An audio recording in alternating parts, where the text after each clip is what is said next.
ଏକ ଗଳ୍ପ କହିବି। ସେ ଗଳ୍ପର ଶୀର୍ଷକ ଯାହାର ଯେମିତି ସ୍ୱଭାବ। ଅର୍ଥାତ୍ ଯାହାର ଯେମିତି ସ୍ୱଭାବ ସେ ତାକୁ ଛାଡ଼ିବାକୁ ବହୁତ କଷ୍ଟ ହୁଏ ଏବଂ ସହଜରେ ଛାଡ଼ିପାରେ ନାହିଁ। ବର୍ତ୍ତମାନ ଗପଟି ମୁଁ କହୁଛି, ଆପଣମାନେ ଶୁଣନ୍ତୁ। ଗୋଟେ ରଜା ଥିଲେ। ସେ ରଜା ଅନ୍ଧାରି ବିଜେ କରନ୍ତି। ଅନ୍ଧାରି ବିଜେ ଅର୍ଥାତ୍ ରାତିରେ ଯାଇ ପ୍ରଜାମାନଙ୍କର ଦୁଃଖ ସୁଖ ବୁଝନ୍ତି। ପୂର୍ବ କାଳରେ ରଜାମାନେ ଥିଲେ ତ ବର୍ତ୍ତମାନ ଯେମିତି ମନ୍ତ୍ରୀ ଅଛନ୍ତି, ମନ୍ତ୍ରୀମାନେ ହେଲେ ରଜା। ବର୍ତ୍ତମାନ ରଜାମାନେ ଅଛନ୍ତି କିନ୍ତୁ ତାଙ୍କର ପାୱାର ନାହିଁ, ତାଙ୍କର ଶାସନ ନାହିଁ। ସେତେବେଳେ ରଜାମାନଙ୍କର ବହୁତ ପାୱାର ଥିଲା। ରଜାମାନେ ଯାହା ଚାହୁଁଥିଲେ ତାହା କରିପାରୁଥିଲେ। ସେ ରଜା ଅନ୍ଧାରି ବିଜେ କରି ଯାହାର ଯାହା ଦୁଃଖ ସୁଖ ବୁଝନ୍ତି।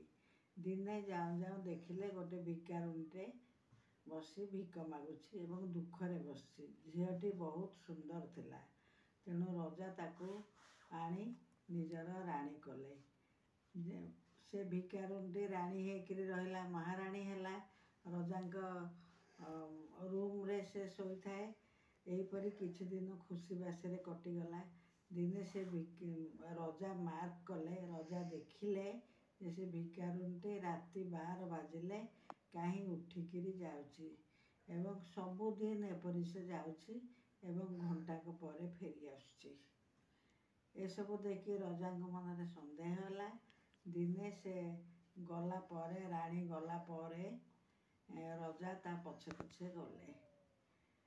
ସେ ଆଉ ଜାଣିପାରିନାହାନ୍ତି, ସେ ଭିକାରୁଣୀ ଅର୍ଥାତ୍ ମହାରାଣୀ ଜାଣିପାରିନାହାନ୍ତି ଯେ ରଜା ଆସୁଛନ୍ତି। ରଜା ଦେଖିଲେ ତାଙ୍କର ସେଇ ଯେଉଁ ରୁମ୍ରେ ସବୁ ଚିତ୍ର ଗୁଡ଼ାକ ଅଛି, ସମସ୍ତଙ୍କର ଚିତ୍ର ଅଛି। କିଏ ବସିଛନ୍ତି, କିଏ ଖାଉଛନ୍ତି, ଏମିତି ସବୁ ଚିତ୍ର ଅଛି।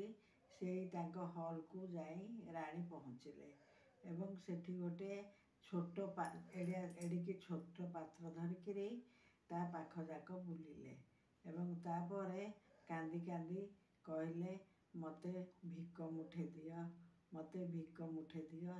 ସବୁ ଚିତ୍ର ପାଖକୁ ଯାଆନ୍ତି ଏମିତି କହନ୍ତି। ରଜା ଏଇଟା ଦେଖିଲେ, ଆଶ୍ଚର୍ଯ୍ୟ ହେଲେ। କହିଲେ, ମହାରାଣୀ ଏତେ ସୁଖରେ ଅଛନ୍ତି, ଯାଇକିରି ପରେ ଭିକ ମାଗୁଛନ୍ତି। ଏହା ଦେଖିକିରି ସେ ସାଙ୍ଗେ ସାଙ୍ଗେ ପଳେଇ ଆସିଲେ। ତାର ମହାରାଣୀକି ପଚାରିଲେ, ତମେ କ'ଣ ଭିକ ମାଗୁଛ? ସେ କହିଲେ, ନାହିଁ ତ। ରଜା କହିଲେ, ମିଛ କହୁଛ।